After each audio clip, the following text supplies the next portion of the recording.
I Am for the Love of Nature, featuring her nude self-portrait photography alongside her poetry. She'll be reading two poems from this book. But first of all, I want to ask you a question. I'm going to ask everyone who's reading today. What does excellence mean to you? Well, for me, it's an inside job. And I believe that it can be very, in the era of social media, it's very easy to compare oneself and to try and create excellence in comparison to other people. And I prefer to excel at the things that I love. And for me, that is nature. And so my poems about, nature really is sort of excellence in its most natural, raw form because of the way the earth has been created. Get a little woo-woo here for everybody.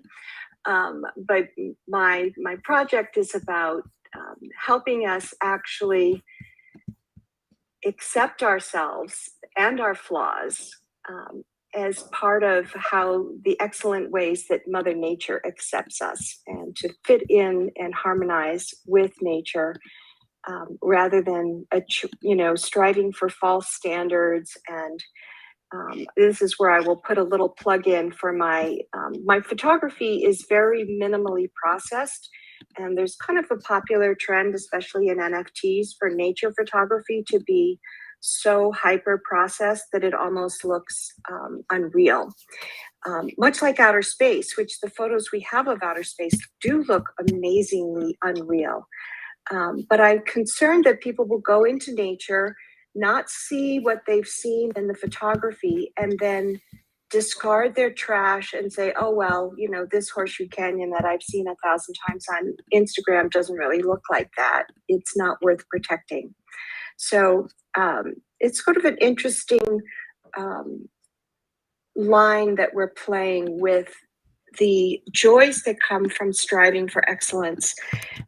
But the other side of, if we only ever present the perfect posed positions, we're missing out on something. So that's my soapbox. Well, that is actually really profound and interesting and a great way to kick us off. So let's hear some of your work. Great, thank you so much.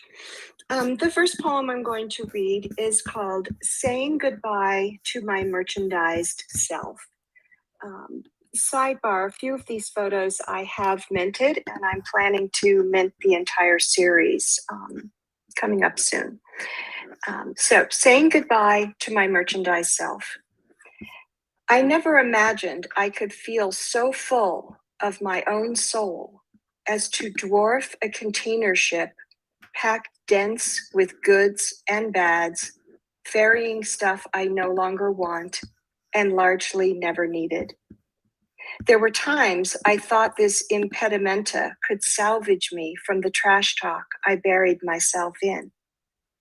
Bye-bye layers of masks and shiny distractions. Bye-bye all the roles I once wore to impress others or sell ideas. I'm staying naked to welcome the wind whispering to me, and I like the feeling of freedom on my skin in the morning. Wow, that's really beautiful. Thank you very, very much for that. Thank you. The second one that I want to read is called On Fear.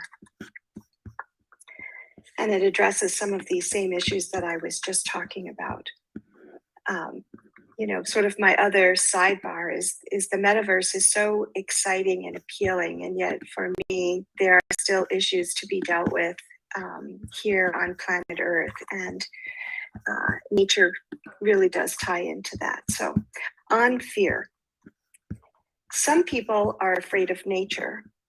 Others are afraid of their own nature. Some people are afraid of aging.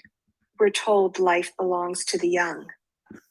Others are afraid of the power of age. They retreat rather than surge. Some people are afraid of women. Others bring us along to avoid their own fears. Some people are afraid of being naked. Others are unaware Their actions reveal far more than removing their clothing ever could.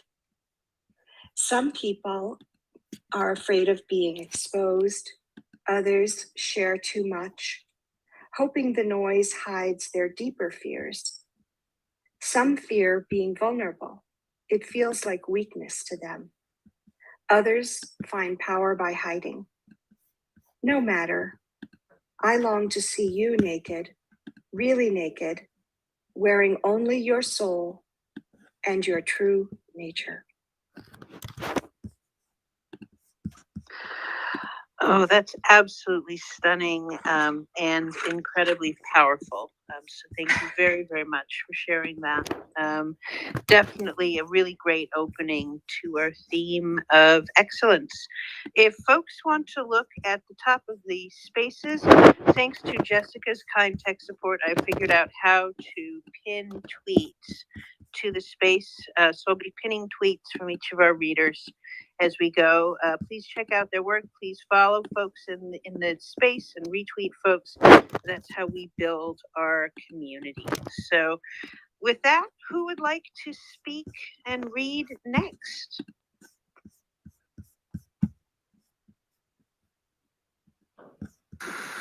Since there was the silence, I thought I'll jump in. Hello, everyone. Hey, Digi, how you doing? I'm doing good, Margaret. This is so nice to finally be able to catch the space. I'm sorry I was a few minutes late, but then I was just wrapping up a thing, wanted to do the things. How are you guys? How's everybody? Just ducky, man. I'm just chilling it out here. So we have Digipedia here. Digipedia is a poet and words, colors, shapes, concepts, NFTs. Council member at Hype DAO, and find all my work at looks like a Yat. That's a pretty cool one. I'm not going to read it out, but you can check it out on his page. So Digi, what does excellence mean to you? That is such a tough question, Margaret, because I mean, if you ask any artist or any academic or any achieving person, they will always say that I'm striving for excellence. So, I mean, if everybody's striving for excellence and nobody achieves it, I guess that means it's just a pursuit, right? So, to me personally, excellence is something that I do not want to achieve. What I want to achieve is a sort of happiness or contentment with my work, with myself. Like I've always been saying this since I was slightly older to understand the world around me. As if I can sleep at night with myself, peacefully, if I can have a good night's sleep day in, day out, I'm living a great life. So if I have all the basic needs and I am content, I'm happy, and I'm not worried about what's going to happen next, I'm a success. So my guess would be that in my pursuit of excellence, or my way of thinking about excellence, is to have that in everything. That I need to be happy with what I'm writing. I need to be really happy with what I'm creating. I need to be really happy and excited about what I'm going to do next, push next. And that is just something that I've been doing, pursuing that. I think that is a really, really important point, that excellence can be a state of mind and state of being in life as much as it is merit. So you have a couple of pieces to read for us? Yes, please. Go for it. Two pieces. I'm sorry, Roxanne wanted to say something. Oh, no, I'm sorry. I was just flashing my mic and I left it on by accident. But I did want to say something. You're reading my mind, Digi.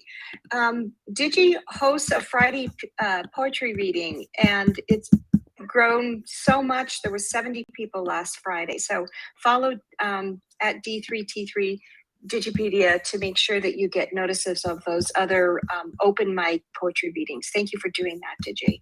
Over and out. Thank you so much for doing that, Roxanne. I really appreciate it. One of the first partners and friends who's been helping grow that space is right here, Karma Kache. Incredible poet, which we'll be listening to. Bear Tompkins down there. Artemis is a regular guest. Roxanne, yourself have been there.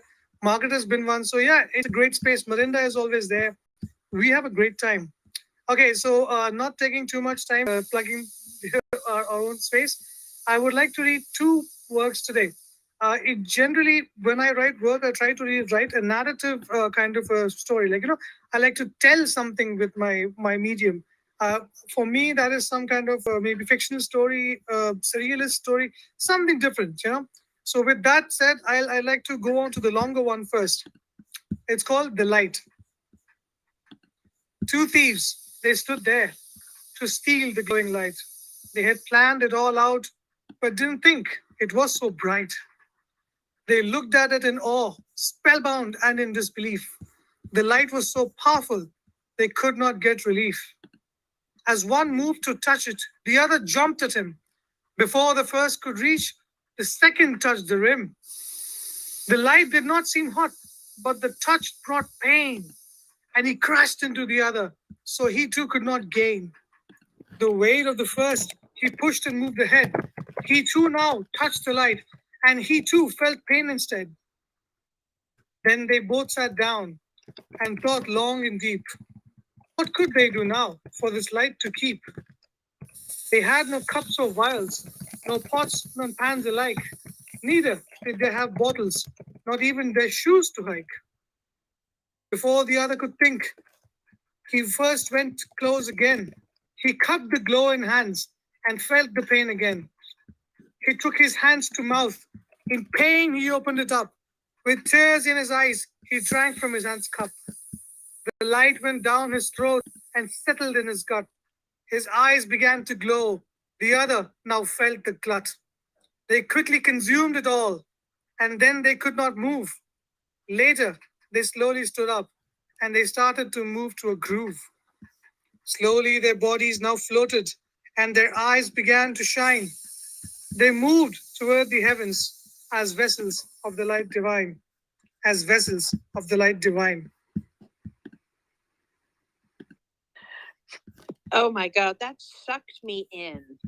That absolutely enveloped me in the story. I moved out of the space into the story you were telling. It's beautiful, it's powerful, it's excellent. Yes, and that one line, I wrote it down. It's going to stay with me. The light went down his throat. Ah, that was beautiful. Thank you. Thank you so much, guys. I really, really appreciate it. By the way, I just want people to know, if anyone does want to jump in, has a question or a comment, just push that hand raise button, and I think I've figured out how to make it work to let you in as a speaker. Also, I will be doing a giveaway at the end of the event today. I'm giving away a strawberry from strawberry.whatthefuck. So just, stay tuned to the rest of the event and you will have a chance to be entered in that giveaway. So have you got another poem for us, Digi? Yes, Margaret. I actually got another poem that a very good friend NFT Pie collected from the Ether poems. So I would love to read that because I think it's symbolic. And I remember Artemis also telling me that she really loved the poem. So I would like to read a small one called the Maestro. I Just to give a small sort of a background, you listen to a lot of music, right? And I also visit a lot of Western classical concerts here in my city, and it's so amazing. The symphony and the show is fantastic, but I also really love the way they come together. They tune the instruments, and then they that a brilliant sound, a whole soul is generated from the cacophony. So I really love the concept of it and the poetry of that. So I wrote something down. It really moved me. The Maestro. As I waited on the players to hear a string reprise, a sudden bang shook me. I was in for a rude surprise. The drummer banged the head of the round and large drum, and suddenly, very ominously, the violins and cellos hum. The horns fill the background, the double bass gives its soul, the flutes chirp playfully, and the snares slowly roll. After they finished the tuning, the conductor came to stage. With poise and finesse he stood, conducted with vigor and rage. As I waited on the players, who played their craft well, but what the conductor did, I could not at once tell. Then it dawned upon me, any musician can perform, but players into an orchestra, only a maestro can reform. Only a maestro can reform. Well, you just hit it out of the park again, did you? Appreciate it. I could imagine that put to music. That's Digi, everybody. Check him out. Follow him on Twitter. Buy his drops. He's an amazing community builder in the space and just a lovely, lovely human being. So we are in the middle of the Crypto Writers Poetry Reading. We are hearing some 100% fire poets on the topic of excellence. While I'm at it, I do want to promote my drop. I dropped yesterday a 5 of 5 series of one of my favorite poems that I've written on Twitter. And it's on OpenSea, 0.05 series of 5. So if people want to share that with folks, and it's about the act of poetry and creation, and it's one of my favorites. So who would like to speak and read next? I'll go if no one else wants to. Oh, is that Miranda? Hello. Okay, Miranda. yes. So let me just see what I've got for you. Miranda.eth is a voiceover artist, writer, puppeteer, and VR actor based in South Africa. And she drops Unknown Origin and Foundation. And so, what does excellence mean to you? So I had to think about this. I think excellence for me is to make peace with yourself, to make peace, well, to make friends with yourself and where you come from, and also the way you see the world. I tend to see the world very different from my immediate family and friends. I've always had the ability to spot what I like to call little earthquakes. That term I stole from Tori Amos. Which to me is these tiny moments in life that seem to pass by unnoticed by many. And yet it has a profound impact on the person experiencing it. So I've always been able to spot that, and as a child and even now. And that's what I try to capture in my poetry. Okay, my first poem is about a video that my father sent of him and my mum on holiday, and my reaction to it surprised me. So it's called Holiday Vits. The video rests on you briefly. 2 bodies in one. Your younger self and you, my mother, staring at the waves. Handheld, the camera operator, Dad, hobbles along, pans to the right, to the sea. You are out of sight, but you keep watching. White on grey blue, the crests of waves breaking on the shore. Your snowy hair stirring in the breeze. Your eyes an echo of what you see. And my heart aches. A fear. For myself or for you? The day when all I will see of you is what you saw on that day. And I too will stare into it and wait. Absolutely amazing. Intense and powerful. Thank you. Thank you for the opportunity. Yeah, so I won't explain it further. The following poem is about a Simian line. I have on both the palms of my hands. And the Simian line is a single crease that extends across the palm of the hand. And it's formed by a fusion of 2 palmar creases. And it's found in only about 1.5% of the general population, and at least one hand, and even less in both. And it's sometimes associated with various medical conditions. And in palmistry, certain personality traits are associated with these lines. So I only learned about this in my 30s, and it really made an impact on me. So whether you believe that lines on your hands have an influence on you or mark stages in your life or not, it's up to you. But to me, it was quite a revelation, and it actually made me feel really good about myself. So it made me understand myself a little bit better. So that's why I'm also linking it to excellence, because I understand myself a little better. All right, it's called the Simian Lines. Mama never noticed I held my pencil wrong in grade 1. Was this just another one of those things? Oh, we kind of missed that. Shrug. Sorry, no matter. Don't touch. Don't bite your nails. High functioning stupid. Hands. Working with your hands, always so important in my family. Empty hands, work harder, put your hands together. I turn every palm upwards, searching for the familiar lines and never find them. Mama's palms are cut, brother's left, Oma's right. Oma took her to a numerologist when she was 15. He placed her hands in his, palms facing upwards. Bring her back when she's 18, he said. But they never did.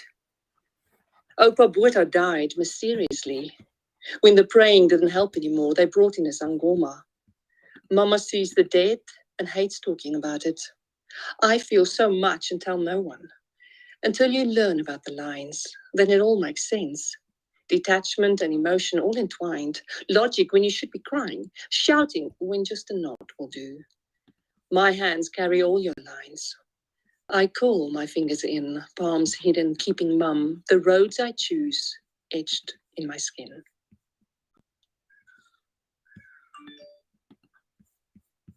This is what Miranda does every time. She's a magician. She knows teleportation and time travel. By the way, I've said this before, but she just takes you to the room. Thank you, Digi. It's very too kind of you. And I want to say those, not only are those poems excellent, but your reading style is wonderful. You're just a delight to listen to. And I hope we hear a lot more of you. So everyone check out Miranda's Twitter, retweet her drops, check out what she's got for sale. She's got a really amazing video poem that I've pinned in the space. So do check it out. We're also trying to get Imani back in. If you look in the pinned tweets in the space, I've got one from Imani, and she's got an amazing music drop coming, and I really hope. So, for all my aliens, apes, and zombies watching at home, just kind of experimenting with these different Twitter spaces that are out there and live streaming them. I didn't want to interfere with the poets as they were going in, but I also wanted to get them recognized. That was the first time I've ever been a part of that particular spaces. However, I have had Roxanne Darling read me poetry, and we've made content as well. So it's cool stuff in the space. As you can see, it says 0 views right there, but there's going to be a bunch of views loaded in there because they don't put those in there until after the fact. But it's just, I don't know, just trying to test the space out here and feature some more artists. So thank you. Feel free to hop in on that Novoverse, and always follow me on Twitter. It's Crypto Novo, saying stay positive and love life. Peace.